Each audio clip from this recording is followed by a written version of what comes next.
I think as we think about emerging from the pandemic, public transportation is shifting from purely essential workers, but also back to moving all forms of workers as offices reopen and as restaurants and retail start to reopen as well. We are absolutely looking at it from an equity lens. While we're not discounting the communities that have the better roads, we are certainly looking at those that can benefit the larger community. It's really important that cities and residents and visitors can see all of the options at their fingertips, can book and pay. How do we build our streets and our places where people want to be in them as opposed to having to go elsewhere to do our business? So I think a lot of it's really pushing for streets to be fully designed to include bikes, scooters, the sidewalk cafes. The Shoemaker Bridge connects a major interstate to our downtown core.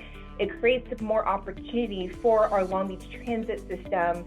It creates a parkway that folks can walk and ride, and it just makes it more accessible to all and not just a freeway that dumps into our downtown area that you're only going to see vehicles riding. Kind of all of those things being tied together and thinking complete streets or whole streets with a Vision Zero kind of approach to this. Then the second part is alternatives and choice. As you liberate data to the end user, what you start to see is people now know how long each mode will take them to get from A to B, what the cost will be, and they can choose. And so we do look at the bigger picture when we build these systems and the infrastructure, making sure it's not just to create safer roads for vehicles, but for pedestrians and other modalities. A lot of the tools and technologies used within the public transportation industry are decades old. None of those are necessarily sophisticated approaches to driving safe and reliable and efficient transportation. And where we're really focused is bringing those best-in-class technologies into the public sector for public transportation.